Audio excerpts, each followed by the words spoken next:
Fala pessoal, tudo bem com vocês? Sejam todos bem-vindos ao meu canal. Hoje a gente vai dar continuidade, à nossa aula de número 6, a gente vai trabalhar um pouquinho aí sobre movimento uniforme. Para quem não me conhece, meu nome é Micael Cavalari. Se gostar do conteúdo, compartilha, curte, se inscreva no canal, ok? Para dar aquela fortalecida. Então vamos lá, vamos dar continuidade aí. Movimento uniforme, um assunto bem simples, bastante intuitivo, pensando, na ideia, a gente vai ter o seguinte, cara. Quando um movimento ele vai ser, quando que ele é dito uniforme, vamos pensar, fazer uma ideia lúdica aqui. Vamos pensar no seguinte: você pega uma parede. A parede ela é toda branca, ok? Eu vou pintar a parede de uma única cor, tudo bem? Uma única cor. Eu vou pegar essa parede e vou pintar ela de azul. Só que é uma única cor, ok? Eu não estou misturando azul com azul escuro, com azul mais claro. Não, não. Eu estou pegando apenas uma cor azul, ok? Azul básico, digamos assim. E vou pintar essa parede. Eu vou pintar ela de maneira uniforme, ok? Por quê? Porque eu estou pintando com uma única cor. Eu não estou fazendo diferentes cores, diferentes tonalidades de azul, ok? Eu não estou fazendo um degradê, um degradê, acho que seria essa a palavra. Não estou fazendo isso, então eu só estou mantendo uma única cor e eu estou pintando a parede e ela é apenas azul. Isso implica que a minha cor ela é uniforme, ok? A minha tonalidade ela vai ser uniforme. E o que acontece com a ideia de movimento uniforme é basicamente a mesma. Pensamos na ideia de movimento. Movimento, cara, o movimento ele é algo que, como a gente havia estudado nas aulas passadas, ele é algo que você tem o espaço, só que o espaço ele está variando em relação ao tempo, ok? Essa é a ideia de um movimento. Claro, o movimento em relação a um determinado referencial, ok? Então vai ter a variação do espaço em relação ao tempo. E a palavra uniforme é porque alguma coisa vai ser constante. O que vai ser constante? Pensemos na equação da velocidade média escalar. A velocidade média escalar ela é dada por ΔS, pela variação do espaço, sobre ΔT, pela variação do tempo. Bom, o meu espaço varia. O meu espaço ele vai variar. O meu tempo ele também vai variar. Ele sempre vai variar, ele sempre vai ser crescente, então ele vai variar. Então o que vai ter que ser, para o meu movimento ser uniforme, o que eu vou ter que manter constante? A minha velocidade. Então a minha velocidade eu vou manter ela constante, eu não vou alterar.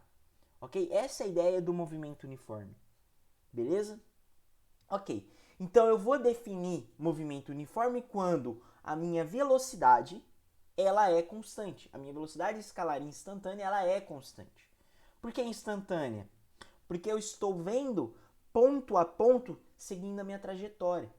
Tudo bem? Eu dei essa definição de velocidade instantânea na aula passada. Então eu estou vendo ponto a ponto, como a minha posição está variando em relação ao tempo. Então essa é a ideia principal de um movimento uniforme. Na natureza você tem, por exemplo, a propagação da luz, a propagação do som, elas mantêm velocidades constantes. Depende do meio aí, pode ser maior, menor, e aí vai depender do meio. E claro, a ideia principal para a gente é em meios homogêneos. Tudo bem? Então a propagação da luz e a propagação do som em meios homogêneos são exemplos de movimento uniforme. Porque sua velocidade, a velocidade de propagação da luz, a velocidade de propagação do som, elas vão ser constantes, ok? Em meios homogêneos. Se você pensar num móvel, com um piloto automático, você pode configurar lá uma certa velocidade para ele manter constante, ele vai manter aquela velocidade. Então é um exemplo também de movimento uniforme. Tudo bem? Ok. Além disso, ela é independente da trajetória. E aí pode ser retilínea, curvilínea, não me importa. Alguns livros trazem movimento retilíneo uniforme, mas pode ser curvilíneo também. A gente vai ver uma situação lá na frente, que é o movimento circular uniforme. E aí eu vou discutir um pouquinho mais lá sobre isso. Mas antes eu preciso caracterizar quanto ao tipo de movimento. Por quê? Um móvel ele pode ter um movimento progressivo ou um movimento retrógrado. São os dois tipos que a gente faz, são as duas classificações quanto ao movimento uniforme. Tudo bem? O movimento ele vai ser dito progressivo quando a minha velocidade for maior que zero. Ok? Se a minha velocidade ela é maior que zero, né, vai implicar que o movimento se dá no mesmo sentido da trajetória.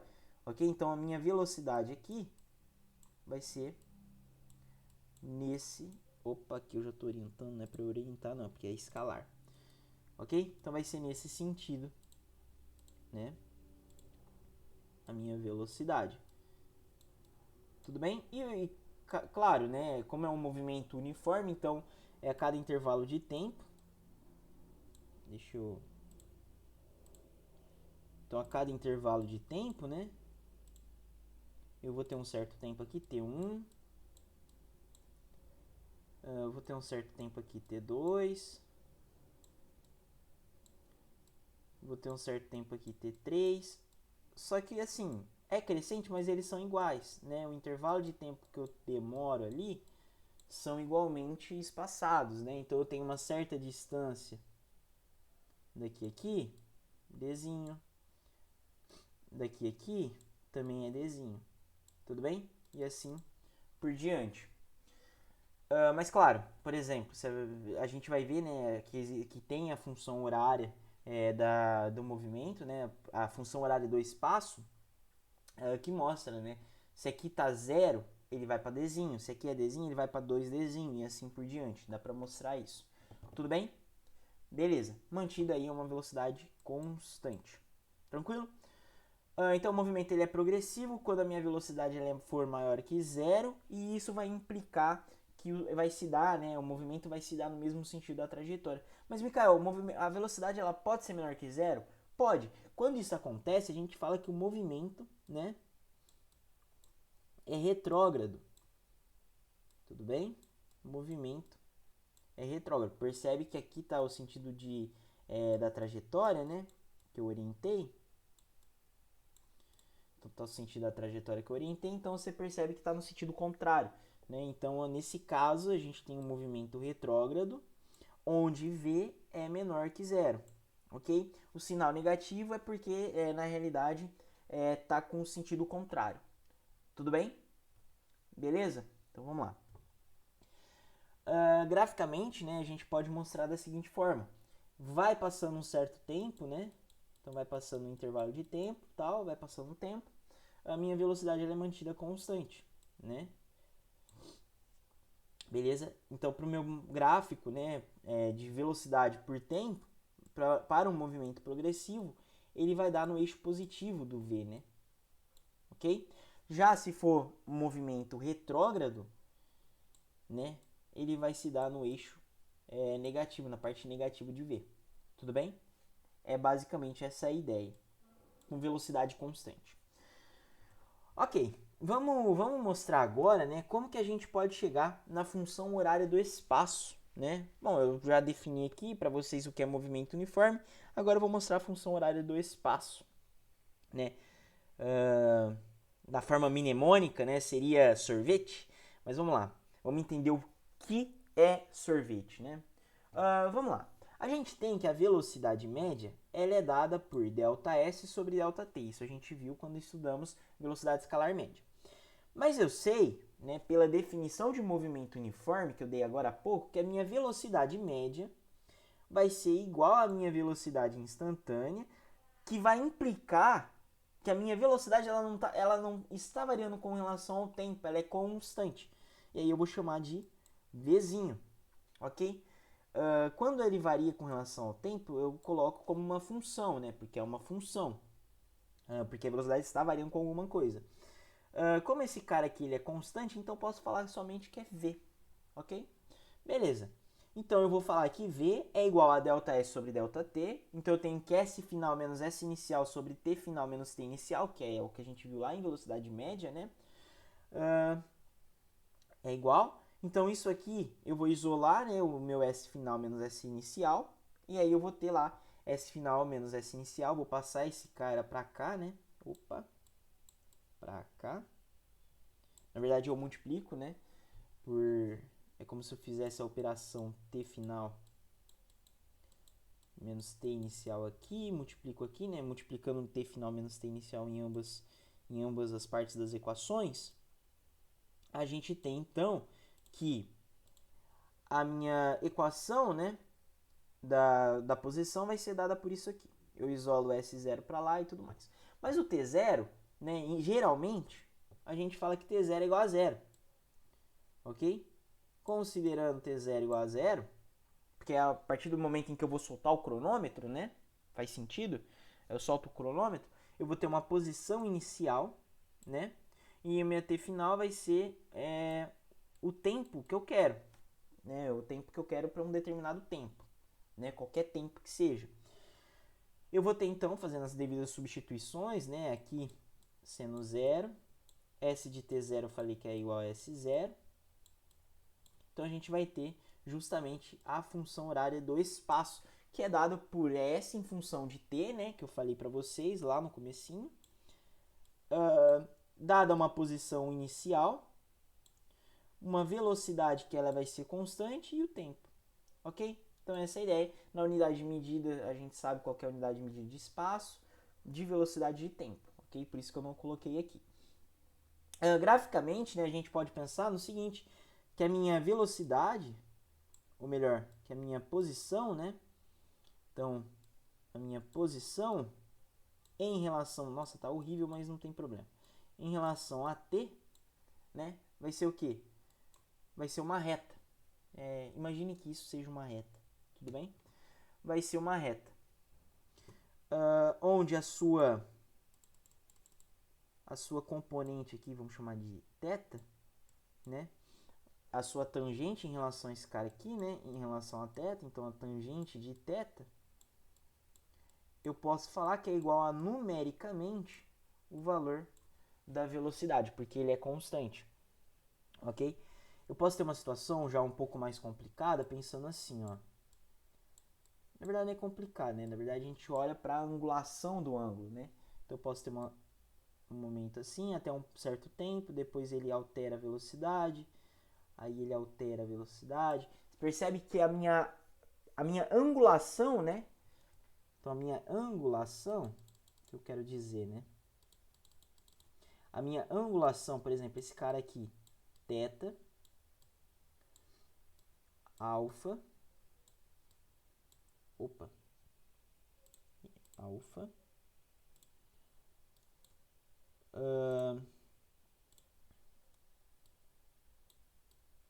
e aqui seria um certo beta, eu consigo perceber o seguinte, que o meu alfa ele tá mais inclinado a 90 graus, né? Mais próximo ali de 90 graus, o que eu teria uma velocidade muito, tipo, um crescimento, uma taxa de velocidade muito rápida, né? Tem um crescimento muito rápido. Então eu sei que, olhando, né, para essa situação, deixa eu colocar aqui S em relação a T, né? Apenas analisando esse gráfico, eu consigo perceber o seguinte, que a tangente de alfa é maior que a tangente de θ, e a tangente de θ é maior que a tangente de beta, né? Aí aqui a gente já está fazendo uma análise gráfica, né? E não quero entrar nesse assunto na realidade, mas isso aqui já é uma análise gráfica, eu vou fazer depois com mais detalhamento, tá? Mas o que eu quero dizer, que provavelmente esse camarada, que provavelmente não, que na realidade esse camarada, ele está mais rápido que esse aqui e esse aqui, ok? A velocidade com relação ao alfa ali, né, com relação ao ângulo alfa ali, é maior do que a velocidade com relação ao θ e ao beta. Beleza? Essa é a ideia que eu queria passar para vocês. Mas isso a gente vai fazer depois quando a gente discutir gráficos. Eu vou falar bastante disso aqui, ok? Mostrar alguns exemplos e tudo mais. Beleza a ideia? Então, graficamente seria uma função de primeiro grau, onde a sua tangente, né? A tangente com relação ao ângulo, esse cara aqui, né? Esse cara aqui vai ser igual numericamente à minha velocidade. Em algumas situações, né, vai ser conveniente escrever, por exemplo, a variação do espaço é igual a VT. Eu posso escrever desse jeito, ok? A variação do espaço é igual a VT. Posso escrever assim, não tem problema. Certo? Porque minha velocidade é constante, então tá tranquilo. Tudo bem? A ideia? Bem tranquilo, né? Vamos fazer um exercício aqui para a gente poder praticar um pouquinho, né? E aí eu dou continuidade ao com um aprofundamento aqui rapidamente. Vamos lá. Dada a função horária, S igual a 10 mais 3t, válida no sistema internacional, isto é, com S em metros e t em segundos, determine. Olha só, ele deu a função horária, ok? Ele deu a função horária e pediu para a gente determinar se o movimento é uniforme ou variado. E aí? O movimento ele é uniforme ou variado? Eu sei que meu S, na realidade, eu sei que minha função horária, ela é uma função afim, né? O que isso implica? Se ela é uma função de primeiro grau, então isso é o que? É um movimento uniforme, ok? Ele não está, a velocidade não está variando, a velocidade ela é constante. Tudo bem? Eu consigo identificar isso aqui. É simplesmente você pegar, né, colocar lá ST igual S0 mais VT e fazer a comparação, né? E aí eu consigo ver que, putz, mas isso aqui está muito parecido com o quê? Com a função horária do espaço no movimento uniforme. Então ele vai ser um movimento uniforme. Beleza, pessoal? Essa é a ideia. É uma função de primeiro grau, né? Então, tranquilo. Tanto é que se a gente entrar na ideia do limite, né? Com relação à derivada, né? Se você derivar esse cara aí, a derivada de uma... Quando você tem uma função de primeiro grau, né, nesse caso, a derivada desse cara aqui, se eu faço ds dt apenas para custo de curiosidade, ok? Se eu faço ds dt, eu vou ver que esse resultado, né, vai ser justamente quem? Justamente v, que vai ser igual a 3, né, que é igual a esse cara aqui. Então, fazendo uma análise aí, porque você usa a regra, meio que a regra do tombo ali, né, na derivada. Enfim, isso não precisa, apenas por curiosidade mesmo, você vê que é uma constante. Mas enfim, então sim, esse movimento ele é uniforme. B, ele quer saber, né, o espaço inicial, a velocidade escalar e o sentido de movimento em relação à trajetória. Vamos lá, o meu espaço inicial é 10, né? Então S0 é igual a 10. 10 o quê? 10 metros. Ah, por que eu sei disso? Porque eu simplesmente faço uma análise junto com essa equação aqui, né? Eu tenho S, S0, então mais alguma coisa ligada a t, nesse caso a velocidade, né? Então S0 é quem? É 10, né? Uma outra análise que você poderia fazer, né, seria eu pensar no t igual a zero, no t igual a zero. Se eu penso no t igual a zero, eu vou estar determinando quem? Eu vou estar determinando a minha posição, né, o meu espaço inicial. Que nesse caso, coloca t igual a zero. Isola o t isola esse cara, né? Isso aqui vai valer zero. Então vai sobrar 10. Tudo bem? Pensando em utilizar essa ideia aqui. Você usa t igual a zero e acabou. Porque é o espaço inicial. Para espaço inicial, a gente tem que t. É só fazer t igual a zero. Beleza? Ok, então. Aí ele quer a velocidade escalar. Bom, um modo para você achar, né, esse resultado é justamente você aplicar a derivada dessa função, mas vocês não conhecem, eu não dei nenhuma propriedade de derivada aqui, então não precisa fazer assim. Na realidade, eu estou pensando em montar uma aula sobre derivadas, ok? Para poder dar essa explicação um pouquinho melhor. Mas a ideia era você fazer a derivada disso aqui, beleza, você vai achar que a velocidade é igual a 3, né? Mas um modo de você, além de você fazer o comparativo com essa equação, com a função horária, né, do espaço, você pode pensar no seguinte. Pega e faz o seguinte, quer ver? Deixa eu pensar como daria para determinar esse cara. Sem utilizar derivada, sem roubar, né? Usando essa função horária, né? Você compara uma função com a outra e você percebe que v é igual a mais 3, né? Então, para esse caso aqui vai ser v igual a 3. Um outro jeito para você determinar isso é simplesmente você pegar e fazer o seguinte. Eu quero saber a posição quando o meu tempo for igual a 2, ok? E quando o meu tempo for igual a 1. Eu vou fazer essas duas situações. Então, para tempo igual a 2, 3 vezes 2, 6, então vai dar 16 aqui, certo? 16 metros. Para t, ou melhor ainda, eu pego e comparo com relação a S0, né? Faz mais sentido, né? T igual a 0, faz mais sentido. Então eu pego lá S2 igual a 16 metros. Então a minha velocidade, ela é dada pela variação, né, ΔS sobre ΔT. Tudo bem? Que vai ser S, né? Que vai ser de S2, né? Que vai ser 16 menos 0. Menos 0 não, menos 10, né? Que é S0 para tempo igual a 0. E para o meu tempo, eu coloquei tempo igual a 2, né? Isso aqui é meu tempo. Para o meu tempo igual a 2. Tudo bem? Então isso aqui vai dar 16 menos 10 vai dar 6. 6 dividido por 2, 3. Pronto. Determinando, claro, metros por segundo. Determinamos então quem que seria aí a velocidade, né, desse cara aí. Ok? Seria uma forma de você resolver. Então, 3 formas aí. Você pega, compara com essa função horária, ok? Às vezes não é muito conveniente fazer isso. A segunda forma é você pegar uma posição aleatória de um certo tempo, ele deu a função, é só você substituir os valores de t. Então você faz t igual a 1, t igual a 2, t igual a 3, você monta uma tabelinha, você vai perceber que a velocidade, né, está fazendo com que seja constante. Então você pode fazer outros testes, você pode colocar S3 e fazer com relação a S0, né? S0 que a gente sabe que é 10 metros, ok? Seria um exemplo. E você vai chegar na mesma resposta, ou se você já tem um conhecimento aí um pouquinho de cálculo, usa a ideia da derivada, né? Porque a gente sabe que a velocidade é igual à derivada do espaço em relação ao tempo, né? Essa taxa, né? Quando você faz essa relação, você consegue perceber que a velocidade vai ser igual a 3. Então são 3 forminhas aí de você resolver. Tudo bem? Como é uma função de primeiro grau, na derivada, o resultado da derivada vai ser uma constante, ok?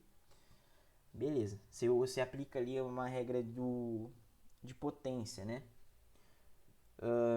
Que aí eu posso trazer num outro vídeo, ok? Eu vou falar sobre isso daí. Beleza? Então, velocidade igual a 3 metros por segundo. E ele quer saber o sentido, né? O sentido do movimento em relação à trajetória vai ser um sentido positivo. Então, ele é um movimento, né? Um movimento progressivo. Por quê? Porque ele está no mesmo sentido da trajetória, ok? Porque ele está no mesmo sentido da trajetória, então é um movimento progressivo. Aí ele quer saber, né, o espaço em t igual a 5 segundos e o instante em que S é igual a 31 metros. Eu não vou resolver, vou deixar para que vocês resolvam, mas a ideia é você substituir para a primeira situação, bom, vamos fazer direto, vai.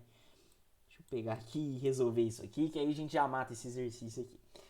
O espaço em t igual a 5 segundos, é só a gente substituir o t, né? 3 vezes 5, 15, mais 10, 25. Então, 25 metros. Nossa, Micael, mas você já deu a resposta. Por quê?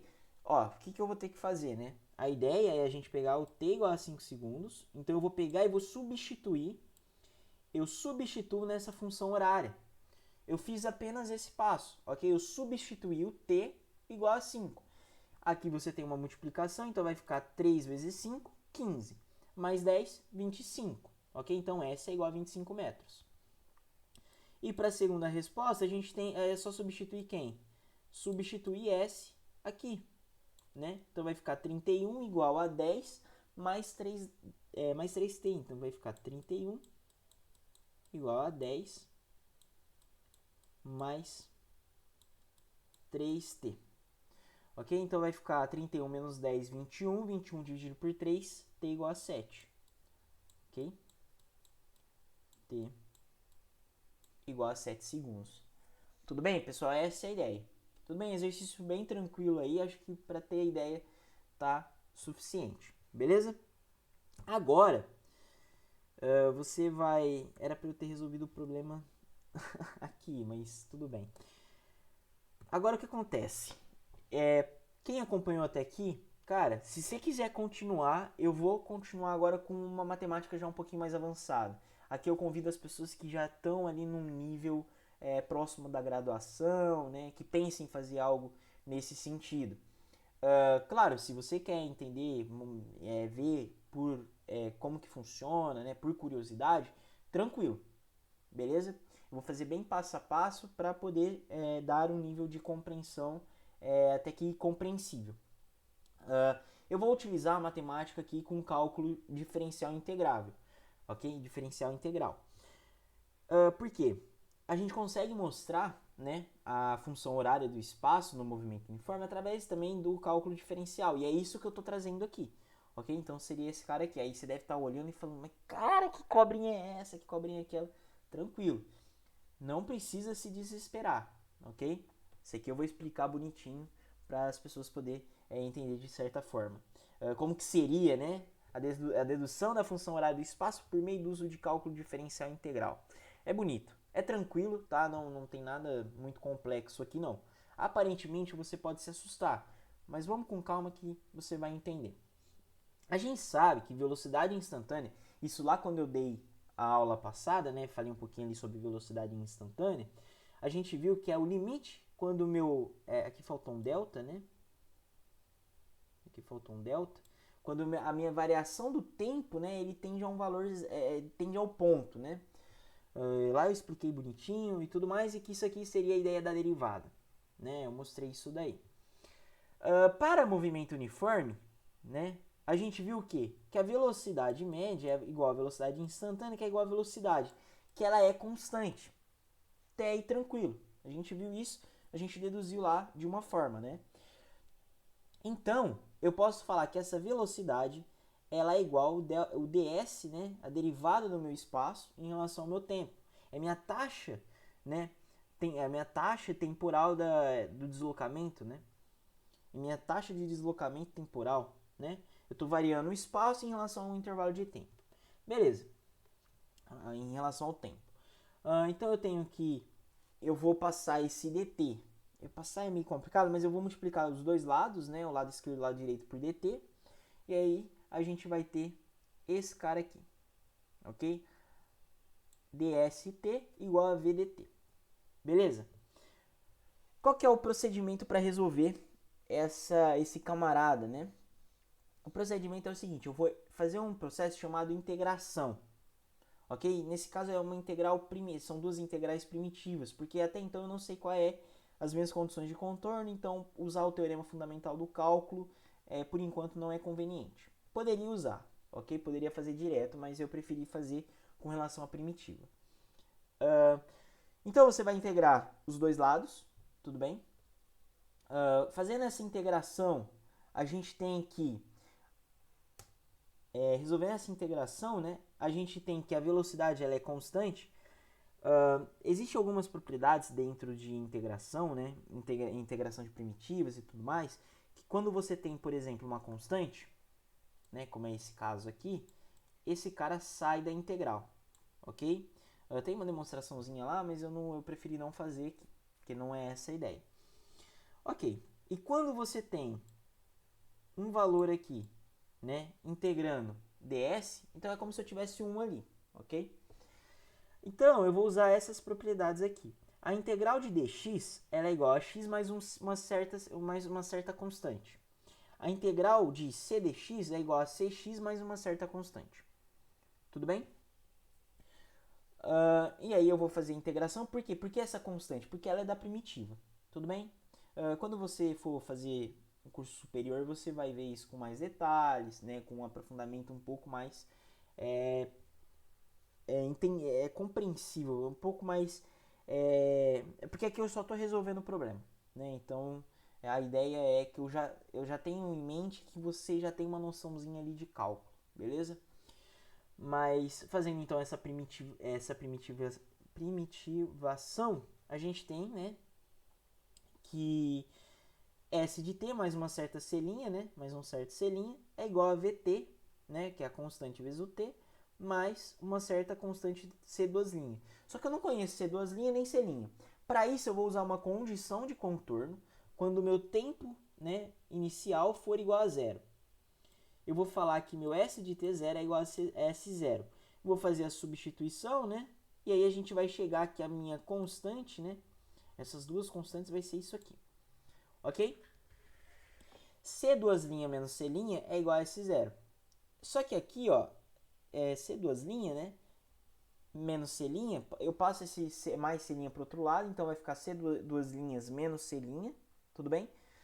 Eu vou substituir esse cara e aí a gente chega nesse resultado. Que justamente é quem? É a função horária do espaço. Foi só uma forma um pouquinho mais elegante, talvez seja até um pouco complicado de entender a priori, mas a ideia é basicamente essa, apenas utilizando aí, né, uma matemática um pouquinho mais bonitinha, né, usar integral e tal. Cara, quando eu aprendi isso na graduação, eu achava sensacional, cara. Eu gosto muito disso aqui, dessas ferramentas de cálculo, é muito, muito massa e facilita muita coisa. Beleza? Então essa aqui é uma ideia aí para você mostrar, né, a função horária. Eu tô aqui, né, fazendo o quê? Eu tô complicando, mas tipo, sem querer complicar, entendeu? Eu tô complicando uma coisa que não precisa ser complicada a esse nível, né? Mas a ideia é bastante simples e basicamente é só seguir esse processo aqui, fazer a integração, que acabou. Para quem está na graduação, sabe que isso aqui é bem tranquilo mesmo, né? Não é uma integral cabulosa. Cara, tem umas integrais que é muito difíceis de resolver. E aí você precisa utilizar alguns métodos, é bem trabalhoso mesmo. Mas a ideia é essa. Só quis trazer aqui para mostrar como que seria, né, lá no ensino superior. Mas é isso, pessoal. Muito obrigado pela atenção de todos. Se você não é inscrito no canal, se inscreva. Se gostou do conteúdo, compartilha e curte, né? E curte o conteúdo. E é isso, pessoal. Muito obrigado pela sua atenção. Até mais. Valeu!